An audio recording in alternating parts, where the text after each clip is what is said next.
ಪ್ರಿಯರೇ, ದೇವರು ಒಳ್ಳೆಯವರು, ಒಳ್ಳೆಯದನ್ನೇ ಮಾಡುವವರಾಗಿದ್ದಾರೆ. ಗಲಾತ್ಯದಲ್ಲಿ ನಾವು ನೋಡುವುದಾದರೆ ದೇವರು ಎಷ್ಟು ಚಂದ ಬರೀತಾರೆ ಅಂತಂದರೆ, ಪವಿತ್ರಾತ್ಮನಿಂದ ನಿರ್ಬಂಧಿಸಲ್ಪಟ್ಟಿದ್ದಾನೆ. ಗಲಾತ್ಯದಲ್ಲಿ ನೀವು ನೋಡಿ, ಯಾಕೆ ಪೌಲನು ಭಾಳ ಸ್ಪಷ್ಟವಾಗಿ ಬರೀತಾನೆ. ಗಲಾತ್ಯ 4ನೇ ಅಧ್ಯಾಯ 14 ಮತ್ತು 15 ನಾವು ನೋಡೋದಾದರೆ, ನನ್ನ ಶರೀರದಲ್ಲಿದ್ದ ಶೋಧನೆಯನ್ನು ನೀವು ಏನೈಸಲಿಲ್ಲ, ನಿರಾಕರಿಸಲಿಲ್ಲ, ಆದರೆ ನನ್ನನ್ನು ದೇವದೂತನಂತೆಯೂ ಕ್ರಿಸ್ತ ಯೇಸುವಿನಂತೆಯೂ ಸೇರಿಸಿಕೊಂಡಿರಿ. ಆಗ ನಿಮಗೆ ಆಶೀರ್ವಾದವಾಯಿತೆಂದೋ ನೀವು ಅಂದುಕೊಂಡಿರಲ್ಲ, ಅದು ಎಲ್ಲಿ ಹೋಯಿತು? ಅಂದರೆ ಈ ಲೋಕದಲ್ಲಿ ಇರುವಂತಹ ಸಹಾನುಭೂತಿ ಎಲ್ಲಿ ಹೋಯಿತು? ದೇವರ ಕರುಣೆ ನಮ್ಮ ಮೇಲಿದೆಯಲ್ಲ, ಆ ಕರುಣೆಯನ್ನು ನಾವು ಅನುಭವಿಸುವುದಕ್ಕೆ ಯಾಕೆ ಸಾಧ್ಯವಾಗ್ತಾ ಇಲ್ಲ? ದೇವರು ನಮ್ಮನ್ನು ಪ್ರೀತಿಸ್ತಾರೆ, ಹೇರಳವಾಗಿ ಪ್ರೀತಿಸ್ತಾರಲ್ಲ, ಆ ಪ್ರೀತಿಗೆ ನಾವು ಏನನ್ನು ಬೆಲೆ ತೆತ್ತುತ್ತಾ ಇದ್ದೇವೆ? ಫಿಲಿಪ್ಪಿ 2ನೇ ಅಧ್ಯಾಯ 25ರಿಂದ 27 ನೀವು ನೋಡಿ, ಯೇಸು ನಮ್ಮ ಬಗ್ಗೆ ಕಾಳಜಿಯನ್ನು ವಹಿಸಿದ್ದಾರೆ. ಆ ಕಾಳಜಿಯ ಕುರಿತು ಮಾತನಾಡ್ತಾರೆ. ಆದಾಗ್ಯೂ ನನ್ನ ಕೊರತೆಯನ್ನು ನೀಗಿಸುವುದಕ್ಕೆ ನೀವು ಕಳುಹಿಸಿದಂಥ ನನ್ನ ಸಹೋದರನು, ಜೊತೆ ಕೆಲಸದವನು, ಸಹಭಟನೂ ಆಗಿರುವ ಎಫ್ರೋದಿತನನ್ನು ನಿಮ್ಮ ಬಳಿಗೆ ಕಳಿಸುವುದು ಅವಶ್ಯವೆಂದು ನಾನು ನೆನೆಸಿದ್ದೇನೆ. ಅವನು ನಿಮ್ಮೆಲ್ಲರ ಕುರಿತು ಹಂಬಲಿಸುತ್ತಿದ್ದನು. ಇಲ್ಲಿ ಗಮನಿಸ್ತೇವೆ, ದೇವರು ಕರುಣಾಮಯಿ, ನಮ್ಮನ್ನು ಪಾಪದಿಂದ ಬಿಡಿಸಿರುವಂಥವರು, ನಮ್ಮನ್ನು ವಿಮೋಚನೆ ಮಾಡಿರುವಂಥ ದೇವರು. ಹೊಸದಾಗಿ ಹುಟ್ಟಿದ ವ್ಯಕ್ತಿಯ ಆತ್ಮದಲ್ಲಿ ಮಾತ್ರ ಪ್ರಾರಂಭ ಆಗುವಾಗೆ ದೇವರು ನಮ್ಮ ಆತ್ಮದಲ್ಲಿ ನಾವು ಸತ್ತವರೊಳಗಿಂದ ಎಬ್ಬಿಸಲ್ಪಟ್ಟಿದ್ದೇವೆ ಮತ್ತು ಹೊಸ ಸೃಷ್ಟಿಯಾಗಿ ಮಾಡಲ್ಪಟ್ಟಿದ್ದೇವೆ ಎಂಬುದನ್ನು ನಾವು ಮರೆತು ಬಿಟ್ಟಿದ್ದೇವೆ. ಅದನ್ನು ಮರೆತಿರುವ ಕಾರಣಕ್ಕೋಸ್ಕರ ನಾವು ಸಂಕಷ್ಟಕ್ಕೆ ಗುರಿಯಾಗಿದ್ದೇವೆ.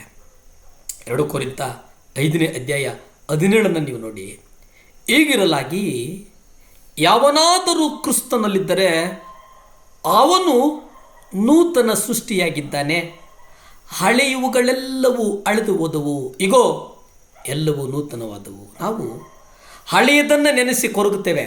ನಿನ್ನೆ ಹೀಗಿದ್ದೆ, ನಿನ್ನೆ ಇಷ್ಟು ಸ್ಟೇಟಸ್ ಇತ್ತು, ನಿನ್ನೆ ಇಷ್ಟು ಜನ ನನ್ನ ಕುಟುಂಬ ಮುಂದೆ ಬಂದು ನಿಲ್ಲುತ್ತಾ ಇದ್ದರು, ನಿನ್ನೆ ನನಗಿಷ್ಟು ಜನ ನನ್ನ ಹತ್ರ ಸಹಾಯ ತೆಗೆದುಕೊಂಡು ಹೋದರು, ಇವತ್ತು ಅವ್ರು ಯಾರು, ನಾನು ಸಂಕಷ್ಟದಲ್ಲಿರುವಾಗ ಅವ್ರು ಯಾರು ಬರಲಿಲ್ಲ ಎಂಬುದಾಗಿ ನೆನೆಸ್ತೇವೆ. ಆದರೆ ದೇವರು ಹೇಳ್ತಾರೆ, ಹಳೆಯದನ್ನು ಮರೆತು ಬಿಡು. ಹಳೆಯದೇನಾಗಿದೆಯೋ ಅದನ್ನು ನೆನೆಸಿ ಕೊರಗುವುದು ಬೇಡ ನೀನು. ದೇವರು ನಿನಗೆ ಅದಕ್ಕಿಂತ ಹೆಚ್ಚಾಗಿ ಒಳ್ಳೆಯದು ಕೊಡ್ತಾನೆ, ಅದಕ್ಕಿಂತ ಉನ್ನತವಾದದ್ದು ಕೊಡ್ತಾನೆ. ಹಳೆಯದನ್ನು ನೆನೆಸಬೇಡ, ಹಳೆಯದನ್ನು ಮರೆತು ಬಿಡು. ದೇವರು ನಿನ್ನ ಜೀವಿತದಲ್ಲಿ ಅದ್ಭುತವನ್ನು ಮಾಡ್ತಾರೆ. ನಮ್ಮ ಪ್ರಾಣ, ನಮ್ಮ ಮನಸ್ಸು, ನಮ್ಮ ಭಾವನೆ, ನಮ್ಮ ಇಚ್ಛೆ, ಈ ಶರೀರ ಹೊಸದಾಗಿ ಮಾಡಲಾಗಿಲ್ಲ. ಆದರೆ ದೇವರು ನಮಗಾಗಿ ಕಲ್ವರಿ ಶಿಲುಬೆ ಮೇಲೆ ಆತನ ಪವಿತ್ರವಾದಂಥ ರಕ್ತವನ್ನು ಚೆಲ್ಲಿದ್ದಾನೆ. ಆತನ ರಕ್ತದಿಂದ ನಮ್ಮನ್ನು ಕ್ರಯಕ್ಕೆ ಕೊಂಡುಕೊಂಡಿದ್ದಾನೆ. ಆ ಕಾರಣಕ್ಕೆ ನಾವು ಉಸಿರಲ್ಲಿ ಉಸಿರಾಗಿದ್ದೇವೆ, ಮಣ್ಣಲ್ಲಿ ಮಣ್ಣಾಗಿಲ್ಲ ಎಂಬುದನ್ನು ನೀನು ನೆನಪು ಮಾಡಿಕೋ. ಆಗ ದೇವರು ನಿನ್ನನ್ನು ನಡೆಸ್ತಾನೆ.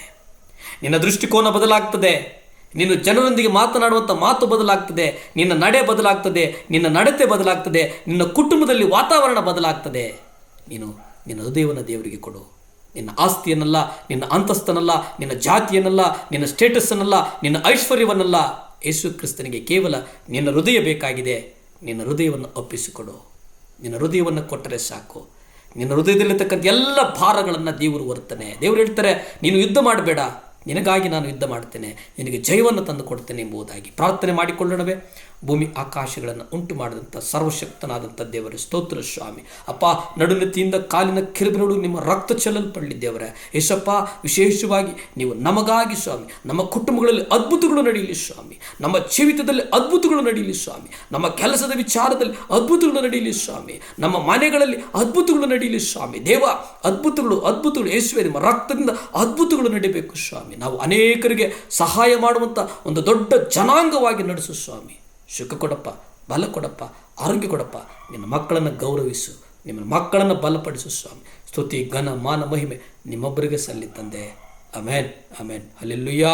ದೇವರು ಒಳ್ಳೆಯವರಾಗಿದ್ದಾರೆ.